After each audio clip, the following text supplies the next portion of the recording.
नमस्कार सहकारी मित्रांनो, माझ्या YouTube चॅनलला आपल्या सर्वांचं हार्दिक हार्दिक स्वागत आहे. आजचा व्हिडिओ हा राज्यातील कर्मचाऱ्यांना सुधारित वेतन श्रेणी लागू करण्याबाबतचा आहे. चला तर मग आपल्या व्हिडिओकडे आपण सविस्तर जाऊयात. कर्मचाऱ्यांच्या वेतन श्रेणीमध्ये सुधारणा करण्याचा महत्त्वपूर्ण शासन निर्णय दिनांक 18 मार्च 2024 रोजी निर्गमित करण्यात आला असून आता शासन निर्णयामध्ये नमूद संवर्गातील सदर कर्मचाऱ्यांना सुधारित वेतन श्रेणी लागू करण्यात आलेली आहे.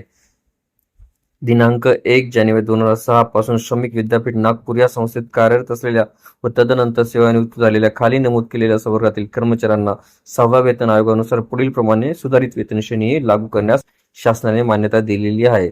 उपरोक्त तपशिलामध्ये नमूद केल्याप्रमाणे देय ठरणाऱ्या सुधारित वेतन श्रेणीनुसार श्रमिक विद्यापीठ नागपूर येथील कार्यरत 3 संवर्गातील कर्मचाऱ्यांच्या वेतनाच्या थकबाकीचे देय लाभ वितरित करण्यास शासनाने मान्यता सुद्धा याबाबत दिलेली आहे. याबाबतचा शासन निर्णय आपल्याला दिनांक 18 मार्च 2024 रोजी निर्गमित झालेला बघण्यास मिळेल.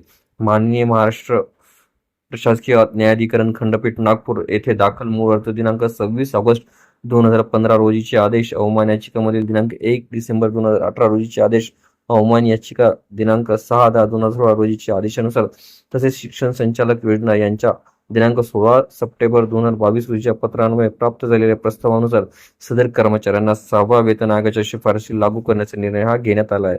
या संस्थेचे श्रमिक विद्यापीठामध्ये रूपांतर करताना समाज शिक्षण संस्थेच्या आस्थापनेवरील निर्माण करण्यात आलेल्या पदांना शासकीय कर्मचाऱ्यांना अनुज्ञेय असणारे वेतन व भत्ते हे लागू केले होते. त्यानुसार सदर संस्थेतील कर्मचाऱ्यांना वेळोवेळी बडकस आयोग, भोळे आयोगानुसार सुधारित वेतन श्रेण्या लागू केलेल्या आहेत.